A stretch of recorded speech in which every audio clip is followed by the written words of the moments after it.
Hey everybody, welcome back to another edition of the Transformation Leaders Podcast. Today we got a full house and an exciting show for you today.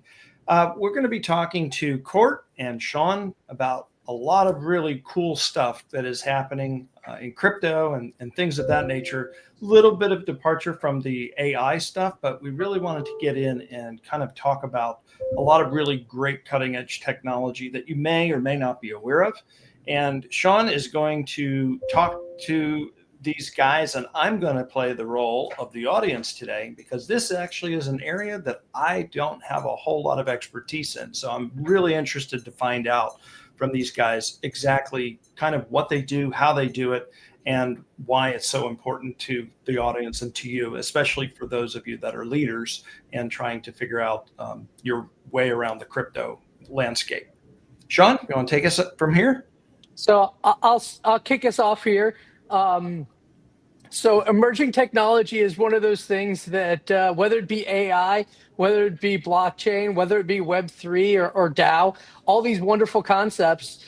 And that's why I invited Sean and Court on here today, because they're actually living the emerging technology area and want to go through some of the basics because what they are doing is applying AI with Web3 and doing it in such a way to solve some very unique problems, some problems that honestly we are all going to be experiencing more if the news is telling us correctly. So I want to start there.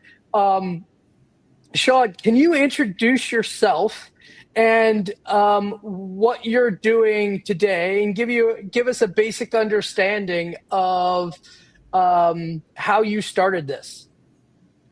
Yeah, thank you, David. Thank you, Sean, for having me on. Excited to get into it today. My name is Sean Brennan. I've been in the blockchain space for almost 10 years now. Did a career in Berkeley in the SF Bay Area, got into Ethereum in 2015, and I've been building on that, and then building with AI agents, like the application layer of AI, the past 2 years. So I can talk about both subjects today. And really just the title of the talk today about DAOs, blockchain, and Agentic AI. DAOs are just a simple word that stands for Decentralized Autonomous Organization, but really it's just very simple. They're the almost like the company charter, or the company bylaws, similar to like how a LLC is described or an S Corp, but it's on chain and it's on the blockchain. So happy to be here. Excellent. Court, can you introduce yourself? Yeah. Hey, everybody. My name's Court Crosby.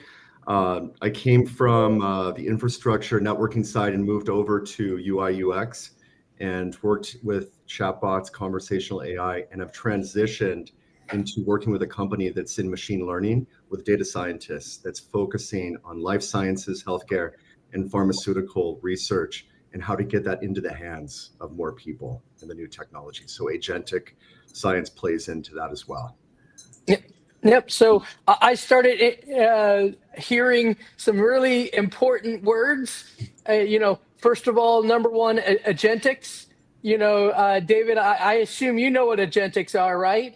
But there were some other words there that I don't think, David, you're as familiar with. DAO, decentralized autonomous organizations. Now, some of you out there may not know this term, but in the basics, it is a way for groups of individuals to pull together resources to be executing in a common goal. It may very well be the nonprofit of the 21st century.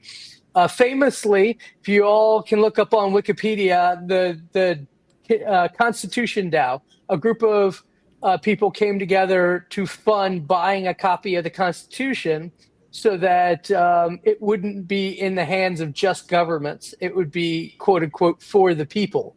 Those are some of the examples. David, did you have any high-level questions that you want answered before we get into the meat of the conversation today? Yeah, so to be honest, when I first read DAO, I thought it was a Middle Eastern religion philosophy tied to technology, and I was like, okay, wait a minute, this is interesting. How is all this going to work out?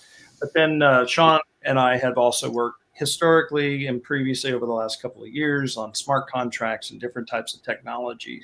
And so I saw that there was a lot of a tie-in to that. So mainly for me, I'm mainly interested in, as I'm sure a lot of the audience are, with regards to the technology, and we're talking about AI, what are some actual real use business cases to where a CEO or the C-suite of any organization, Fortune 100, 500, where should they be looking at this technology to fit into their business, and what might, where should they go to learn more and get more information about it? I think that's really the main part, because obviously we're just going to scratch the surface of all of this today, but they may be left with a lot more, curiosity than anything. Yep. Yeah, So Sean, I'll can have you a- walk through what you're doing today and how you're combining Agentic's life science research and DAOs, and how this is a new creator economy kind of play here? Yeah, so to David's point, at the very beginning, the quickest way to start is by accepting something called stable coins, or we have to talk about that first. You might have heard of the company Coinbase. They work with a company that issues something called USDC, which is that one, and something called Tether are the most widely used, where it's a crypto token that's designed to always stay around $1. So it's not an investment. You're not going to get rich off it, but it's just very useful as a stable store of value, but it's on chain. So at the very start, companies, Stripe just had an integration with accepting stable coins for businesses. So if you work with Stripe, you can instantly start accepting them. I mean, the main benefit is that they're global and they're cheap and they're fast. And so they're a nice way that the US dollar is continuing its dominance in the on-chain world. So that's stable coins. And then for DAOs, these are more of there's some kind of a copy paste how to set up a DAO. There's like kind of a tried and true formula with those smart contracts for how to set them up. But you can get very creative if you go down the rabbit hole. But for the most part, you can just set up DAOs that are well-known, and you can have an on-chain global organization. You can allow people to invest either Ethereum or tokens or other cryptocurrencies. And you basically set up a system for what you do with that treasury, which is a very powerful idea. Let me cut in and ask a really quick question, just out of curiosity, because I know people are looking and seeing a lot of stuff in the news, good, bad, negative, and of course it flip-flops depending on the channel and where you go to get your source of information. But everybody at this point has heard of BRICS and kind of what's going on there with the dominance to the dollar or trying to remove the dominance of the dollar. How does that fit into this crypto world? Are there any plans? Have you heard of anything about BRICS jumping online to crypto? And is there anything in the works that you're aware of in case people want to get more information about that? I don't. In the very beginning, I think crypto started as more of a withdrawal or a drawback from the current financial system, but it's turned out that lately, in the past year or two, Wall Street has realized how helpful it is for even like putting stocks on chain, interacting with these crypto dollars or stable coins. And I don't have an opinion on the BRICS. I mean, I think BRICS might come out with their own competitive stablecoin, but as of now, only US dollar stablecoins have any sort of market penetration. Yeah. So, about a decade ago, Sean, there was this concept of ICO, initial coin offering. And this is how people were funding Web3 organizations way back when. And recently, you've seen in the news celebrities and whatnot still continuing to do that. But what stablecoins allow people to do and DAOs is as a funding methodology, right? That's it. It's a lot of technology, but it's a way where a group of people can use US dollars with stablecoins to create funding. So some of the people out there are very fixated and focused on starting something new, and DAOs with stablecoins is a way to fund that in a more democratized crowdfunding way think of DAOs and stable coins as a competitor to Kickstarter, if you will, right? Court, I know you're starting in some of these areas. Do you want to talk about some of the things that you've been trying to do? Yeah, I would love to. Actually, Sean Brennan brought this up with new organizations like Future House, that are coming about and using Google like an interface for, searching for scientific insights. That's somewhere where there's a lot of potential, where you get new audience members into the discussion, but even really building kind of the future of where drug screenings, molecular composition levels, things like that you can actually pull out of these type of data. So the drug discovery pharmaceutical space, really just seeing where agentic AI is going to bring that, and where some other places we're actually looking into is in the senior care space, and how to get that kind of data using voice agents. So that basically you can pull things like dementia, or pull loneliness, and pull new ways into building communities around healthcare. Oh, absolutely. I mean, agentics are a big part of that. Sean? Yeah, Court. So my company is actually a DAO. So BioProtocol I'm the head of AI at BioProtocol, which is a decentralized science company. So excited to talk about like agentic science and get into the biotech side of things, but it is also a DAO. So it is a on-chain organization where it was funded through an auction on Ether, so Ethereum, and the company exists with a treasury from that, like basically selling the tokens in an auction, which similar to an ICO, but now it's called a TG, a token generation event is the common term now. And we have a team of 20 people, and I have a small team building AI for science, and super excited to talk about like some recent announcements in the past weeks. But yeah, like this was a organization that was formed around a DAO and basically integrating AI. Oh, absolutely. I'm really interested in this because, again, we've talked about the DAO and the funding method, which is really novel. And I think people are going to see more of this. But really, the value is not in how you funded it. It's about the AI and the agentic side. So can you kind of walk us through, what is the organization you work for? What is their charter to do with AI, and how are you accomplishing it today? Yeah, the organization is called BioProtocol. It's on the mission to accelerate science, and it's really a launch pad. It started very similar to Y Combinator, with it's an accelerator, basically giving a platform for raises and taking a 7% stake in every company, every DAO that raises through us.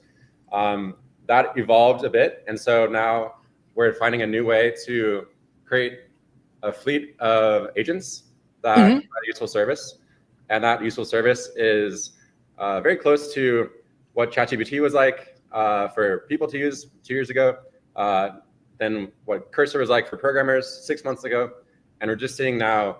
So Microsoft Build had an announcement 2 days ago about something they call Discovery. Google has something called AI Co-Scientist. There's a few other companies in the space, and we're excited for that because science is the backbone of human progress, and these AI agents are getting to the point where they can participate and assist researcher with their goals. So, absolutely. So, the thing that's so interesting to me about agentic science is that maybe people aren't seeing in the news, but governments have been the traditional funding sources for science. And, VCs and PEs do not typically invest in science. So this is a completely different model where smart people in colleges who want to research science they can get involved and do things. And not only can they do things, but they can be more productive in this. I mean, David, you're well aware of what Agentics can do from a performance perspective. I mean, just imagine if scientists got the same productivity boosts as call center agents do, right? And what the level of output we could get. I mean, any questions you have about agentic science, David? Not so much that, but at least for me in my ignorance, I see a huge benefit for this technology for governments in general, and specifically with funding as it relates to maybe agentic science and or the medical industry as a whole. As you know, the current administration shaking up everything that used to be on every front, including medical, and getting different things torn down or changed or whatever. And I see a lot of companies potentially getting impacted, but this could be a good avenue for them to get additional research funding. Just the benefits from what I'm understanding of DAO with speed, transparency, apparently lower transaction fees because you got less hands in the cookie jar, so to speak, as all of this happens. But more importantly to that, if you start thinking about international, science and technology typically doesn't get too or tries not to get too involved in politics. And so there's scientists all over the world that have collaboration efforts that's going on. And unfortunately, they get stuck in the snare of all of the politics. And this seems like a really great way to get some cohesion around, irregardless of what country you're in, what you're trying to do. Obviously, you'll still have to deal with regulatory compliance to some extent, but it just seems like it's a modern way to circumvent some of the current challenges that we have.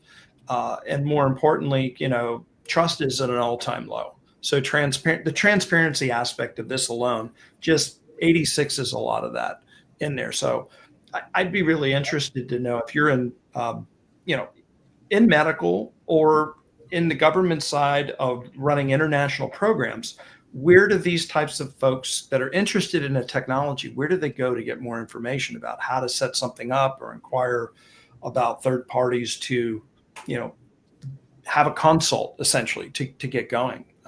Yeah. I mean, Cord, that's a great example. How did you get down this line? I know you know Sean pretty well, but what are some of the resources people who want to start out? What did you leverage? Are there certain conferences? Are there certain shows? I know San Francisco is the place to be in a lot of this, but other than physical location, what's a good place for people who are interested in getting onto this kind of planet that you're on? How do they do that? Yeah, besides like Cerebral Valley and a lot of, the startup funding that's come in over, the last 2 to 3 years, it's anywhere. It's anywhere. That is the discussion point. That's really going on is the integrations. Sean Brennan actually introduced me to a couple of these new locations that are starting up. One of them, which we were just talking about just a moment ago, was Future House, and some of the work they're doing and who they're bringing together. And really, Sean Brennan, maybe you can just talk a little bit into what you've seen, but a little bit of context of how I have been working with Sean over the past is Sean Brennan is also an expert in building different types of integrations into social platforms and into messaging across blockchain, across different protocols, but also bridging the gap from all people I've met between the Web3 into the Web2 space. I've been working in the Web2 space, and what you really, really see here in the Bay Area is, I think trust is the most important aspect, is that everybody wants to get involved right now. And how do you find out, just who the real players are in the space? Sean Brennan, if you don't mind me asking you. Oh, please. What have you seen just in not just here, but maybe New York, where you're currently living, or in Berlin, where you do work as well, but also in the Bay Area. What do you see the main channels of how to get into the space and also where it's going? Yeah, I mean, there's both the two elements here are blockchain and AI. And on the blockchain front, it's still more of a niche market. It's still a lesser, I guess, community adoption, but it's always growing. This isn't a technology that's not going to fade away. It's just inherently useful, and things are being built on top of it, such as DAOs, such as stablecoins, and these are not going away. There's still, how I started was going to actually a meetup in Oakland, in San Francisco, and just enjoying the company there and enjoying the technology talk. And I think everyone listening probably has a Ethereum or blockchain meetup in their city. And if you've never been to one, I think it's a good time to go. On the AI front, I really just read a lot and recommend people on Twitter, people on YouTube. There's really good tutorials out there, and even just reading company blogs, starting with Google is actually at probably the forefront. Google, Cursor, Anthropic, just really the company blogs are the best place to start. Yeah, I agree. I mean, the best part about emerging technology is the worst part about emerging technology. It's always emerging, right? Yeah, and if I could add on to David's point about this, it's not a partisan issue at all, but for some reason, this is either like a perfect storm or a golden opportunity for scientists. Like the cuts in the NIH funding, BioProtocol, my company is bio.xyz. I really invite anyone who is yourself a researcher or scientist, or you have someone you know that's been affected. We have ways to get funding for good ideas. And if you're a passionate individual, that's really what my company does. And what I'm working on with the AIs is a new part of it. But we're building the AIs to help people. But yeah, the mix between a drop in science funding and an increase in DAO funding is really unprecedented. Oh, absolutely. But I mean, correct me if I'm wrong, agentic science to me really seems to be a much more democratized approach, so that the scientist in this case becomes like a YouTuber, right? It's all about the idea. So in the past, for those who don't know what YouTube is and where it came from, but there was a lot of people who wanted to be able to go out and they had a great idea for entertainment. And you would have to go to the media companies. The media companies would have to decide that you're worthy, right? And then you would then be given 10% control over your idea and 2% of the money from it. And, they would bring in a team of people who would work for them, not you.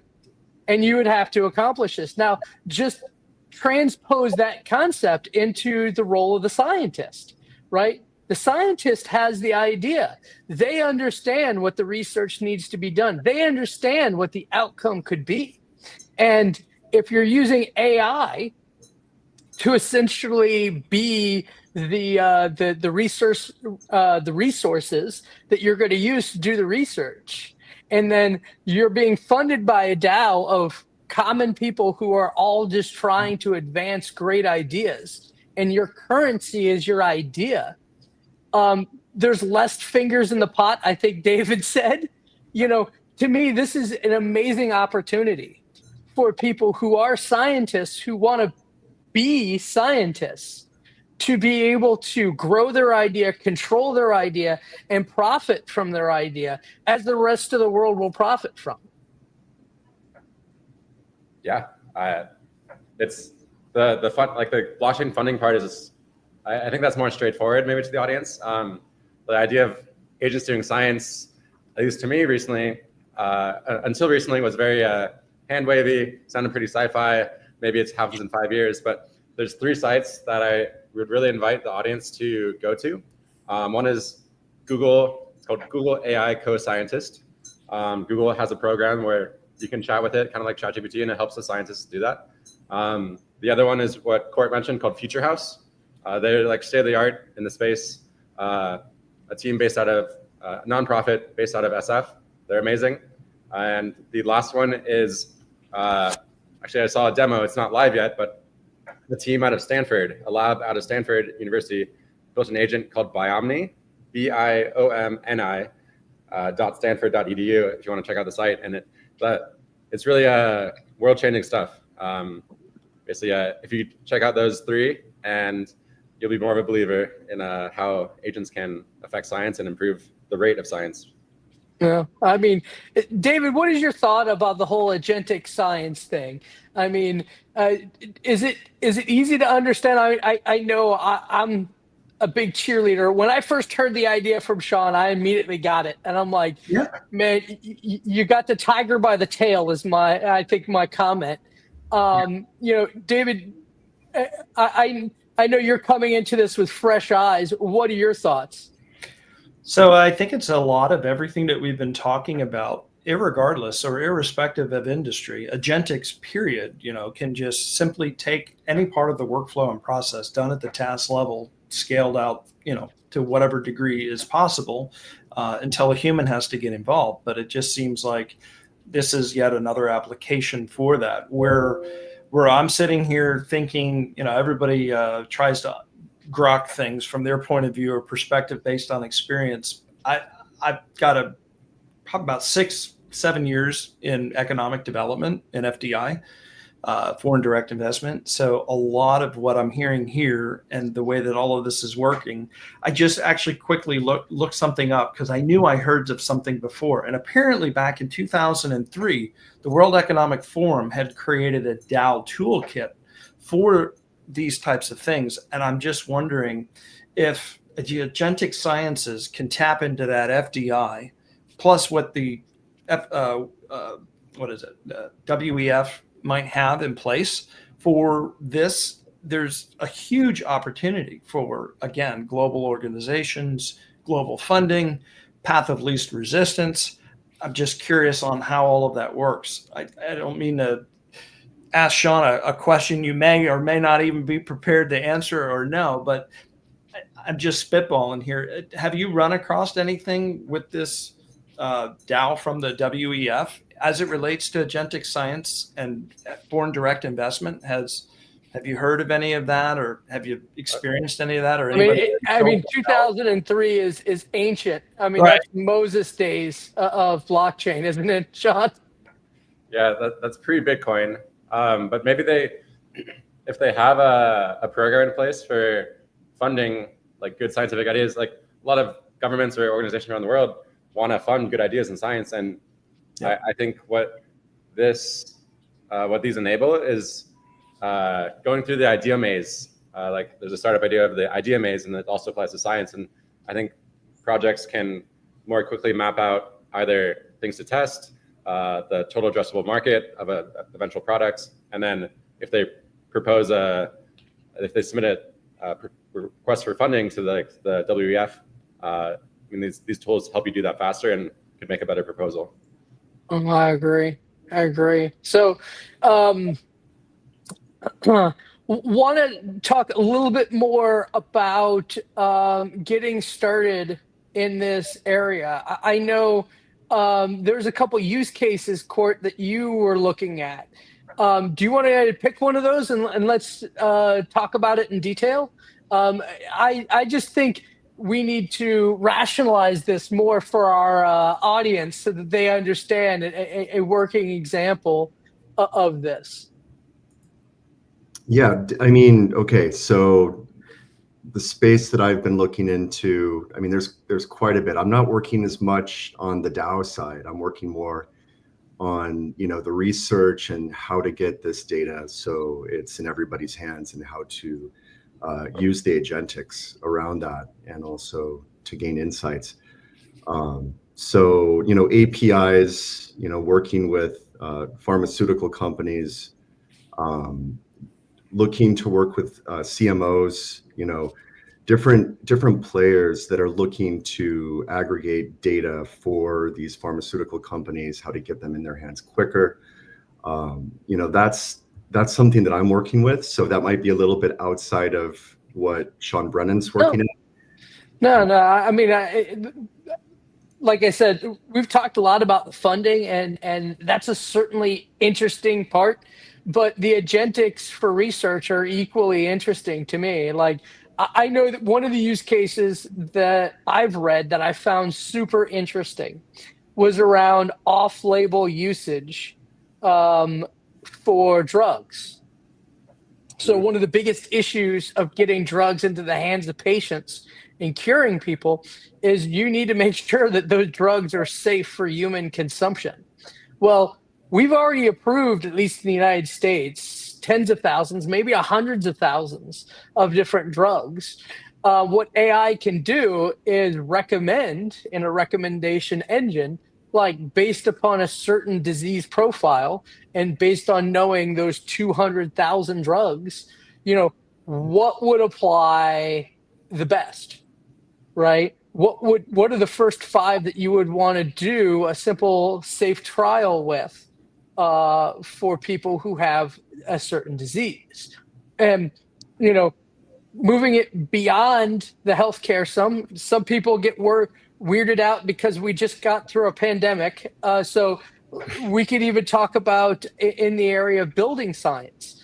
I know I read a great report of a group of people who are using Agentics to understand how they can make stronger concrete, longer lasting asphalt. I read a report, there's a guy who figured out a way to use a certain molecule into cellulose or wood and can make wood 10 times stronger than steel, right? This is what Agentics are doing to our world.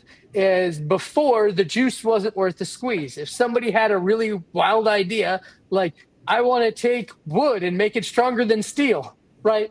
There's not many PEs and VCs out there who will raise their hand and say, let me give you $1 million to go figure that out.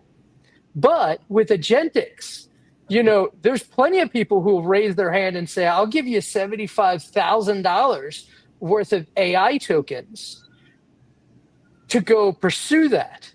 Because, you just got to look at it from a math perspective.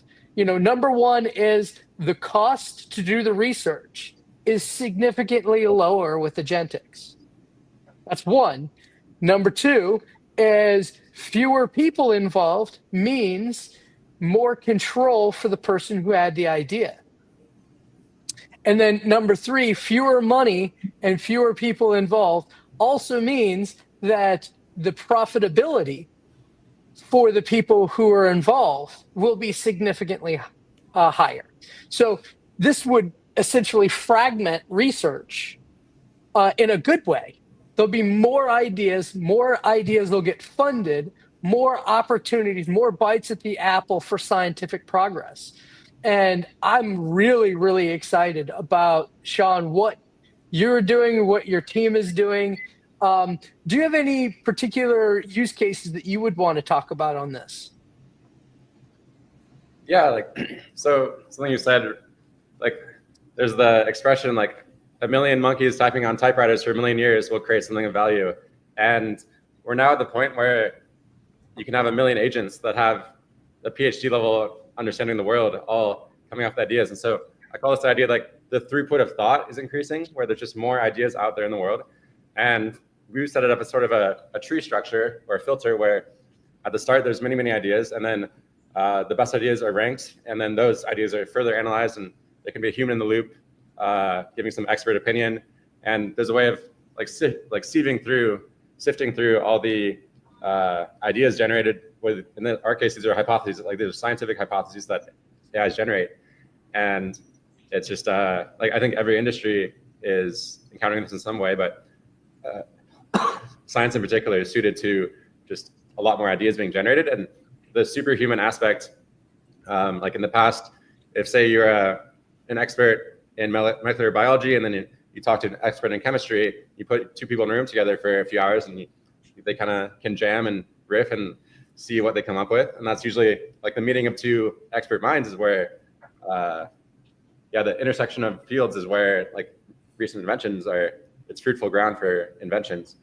And what an AI superpower is that they can be experts in multiple fields. And try to come up with hypotheses based on disparate niche facts that humans have a hard time understanding in our monkey brains. And so that is a new paradigm. But there's a saying that AI creates abundance, but blockchain creates scarcity. And they pair well together, where either through funding or through maybe like reputation over time, maybe some AIs are better than others and they can build up reputation. Yeah, so there's a few different things there. And what are your guys' thoughts? Yeah, I mean, I'd love to hear anybody's ideas on where, maybe Agentics wouldn't help, right? I know Agentics are pretty poor when it comes down to legal reviews and arguments. I've read plenty of articles about how nonsensical the legal world is and how many contradictions there are. I'd be very interested to hear, in the area of science agentics, Court and Sean, like, where do you see that agentics really aren't helping? Let's talk more about the negativity.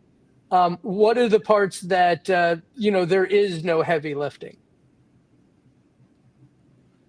Yeah, I think with the way things like what I said about knowledge in different fields, these AIs are trained on that knowledge, but that means, like, by definition, new knowledge is not there yet. Like, kind of the idea is like an apple falling from a tree, and AI sees that, it's kind of a stretch to think that they can imagine that's gravity, or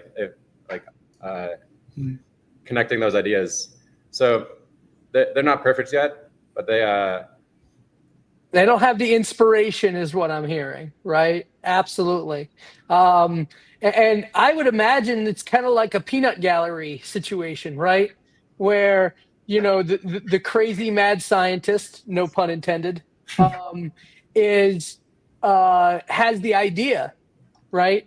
And then I'm assuming the Agentics will be pushing back on that idea, especially if it challenges foundational knowledge.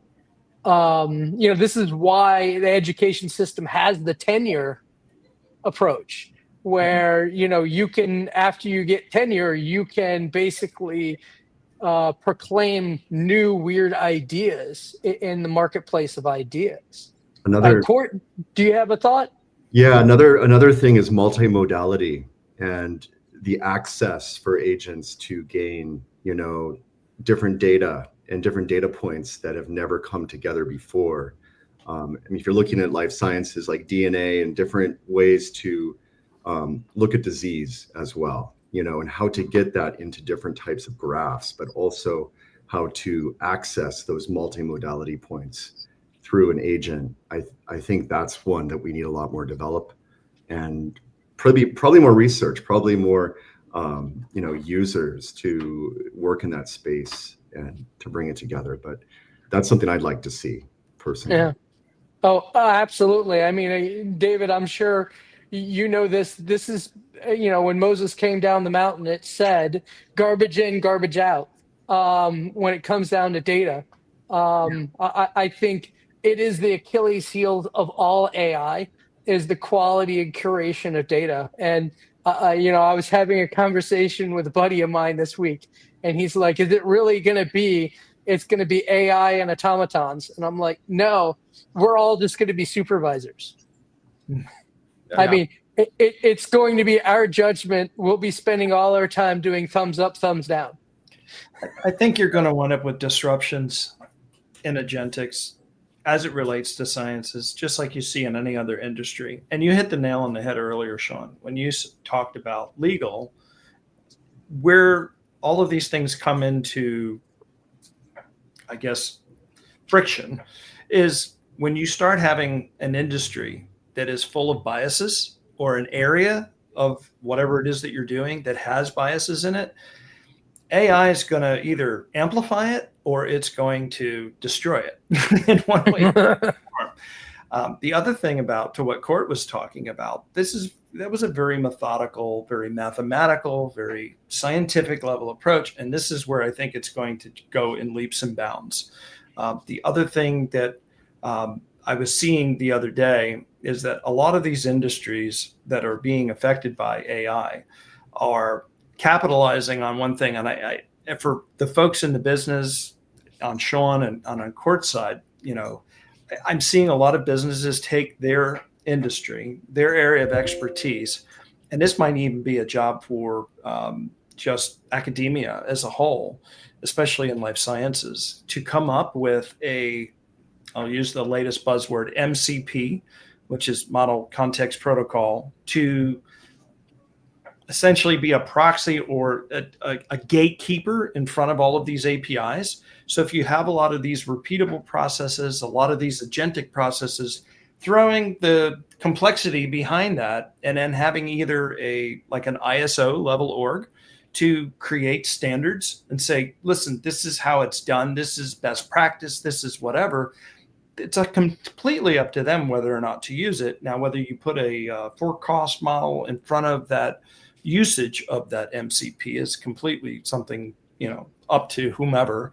But I'm not one to decide that. But it just seems like this thing is ripe for that level of opportunity, either from academia or from, some level of business where somebody wants to capitalize on it and, turn it into profit. But either way, everything I'm hearing in the conversation, I'm just like, ooh, ooh, ooh, ooh. Well, I mean, that's really where I wanted to go next, Sean. Traditionally speaking, shareholders elect executives to husband their money wisely. Schools elect trustees who elect, boards and review boards to decide what is researched and what is not. How do you deal with the risks mitigations and the oversight? I'm assuming, you're not, your board won't, if someone comes in and says, I want to develop new weapon technology, or something kind of outside the lines. How is that handled within your organization? How is that process handled? So one part of DAOs is that they usually holding tokens of a DAO is a governance token. So your tokens give you a vote similar to stockholders, shareholders votes, almost exactly like that. And so people have control and oversight of how the funds are used. There is, as I said before, it's useful to have like a council of AIs to analyze the best ideas to kind of get majority opinion between different AIs on moving certain ideas forward. But it's down to the human token holders to actually vote on giving it funds for an experiment. So yeah. Yeah, I mean, that's super neat. So, I mean, I'm seeing a theme that agentics are lowering the bar on how many ideas can be funded, and the DAO is creating efficiencies so that fewer middlemen are required. And AI is providing overviews and summation to all the voters so that it's a very, Greek Republic democratic approach, if you will, that is wildly efficient because of AI. Again, it's a very unique model that I've seen, and I'm really happy to be able to talk to you today and share your journey through this. So really appreciate it, Sean, coming today. Can you tell us and the audience how we can reach out to you, how we can reach out to your organization, and how can we follow along? Because, I know I'm very interested in your journey. Yeah, it's been great to talk about it today. The two ideas of blockchains and the AIs applied to science are, I think, going to be transformative in the next years. So my company, Twitter, is the best. It's at BioProtocol, and the site is bio.xyz. My own is at Sean W. Bren, part of my name there. And yeah, I guess my last tip, as I mentioned before, is like I think a lot of the audience should be aware. I know agentic science is more a niche field, but the idea of stablecoins applied to businesses is something that everyone should be aware of. Stripe just added support for it 2 weeks ago. Not affiliated with Stripe at all, but I think everyone here could ask their developers on how they enable it, and should lead to a few percentage points of new users just by enabling that. I agree. And some of you out there may know the All In podcast, and they talk about tethers and Stripe, and they're seeing this as a huge change in the transactional market using stable coins. And I know the U.S. government is focusing on that, so lot going on there. Court, love to have you to come on talking about what you're doing, how you are tangentially working in this same field. Love to find out how people can reach out to you. Where's the best way to see what you're doing and continue on with your journey as well? Yeah. All right. Well, as you mentioned in the beginning, I'm a newcomer more to the space, coming from a different perspective, coming from our work together, but we were right there at the precipice of conversational AI and how it just changed with GPT, and then just all these capabilities around science are just so exciting. So I'm at 38 Labs, Court at 38labs.com. I've also got a site I'm building up, which is goldengateintel.com. That's my own personal site. That's going to have these use cases, and that's really, I think, the next time where we'd like to go, is what I'm seeing here and just how it's changing, the rate of change of how adoption and, governance, all these things that are just such important aspects that it's a lot to take in at once. Mm-hmm. But I think you're going to see a lot more personalization in this space of use cases in the future. Oh, absolutely. And I want to take this opportunity and invite both of you back anytime that you want, anything you want to talk about, because you are the definition of that transformation leaders we keep talking about. And I think you're providing a great example on something that I keep telling everybody is there's never been a better time to build. And whether you're a scientist, whether you are a software guy, whether you are a hardware guy, whether you're a material science guy, whatever you want to do, now is the time to start. So, David, I'll give you the last word. How helpful was this to you today to understand these interesting worlds that other people are swimming in? And I certainly want to plug next week, where I'm taking David's example on vibe programming, and I'm showing everybody what I did to show what a unique snowflake Sean is. And I'd invite everybody to come join next week to poke fun at Sean. So, David, take us out. That sounds great. Thanks, everybody. So, Court, it was really great meeting with you and discussing everything that you're doing. And Sean, same to you. Both of you, I learned quite a bit of information here. A lot of different perspectives on where things are going. And because I have all those years of technology experience in FDI and economic development, I have to go talk to some people now and say, hey, you need to go reach out to these guys and maybe get some more information. So if you guys get any leads or questions coming your way through email, just heads up. There's probably going to be quite a bit of interest there from at least 3 folks that I know of. But generally speaking, I think if anybody has any questions, your guys are also available on LinkedIn. At least I was able to see or find you guys there. We always tell everybody, if you have any questions, just reach out to us on LinkedIn. So once again, thank you everybody for joining us today on the show. And every Wednesday, 12 o'clock noon, we have a another exciting show for you, and we're going to have fun making or poking fun at Sean, depending on what it is.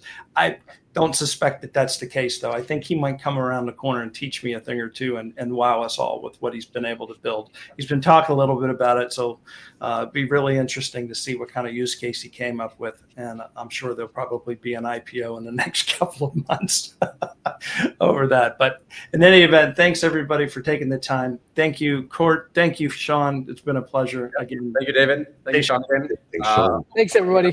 And I'll be in the comments answering any questions. So look forward to it. Sounds Thank great. you. Thanks, everybody.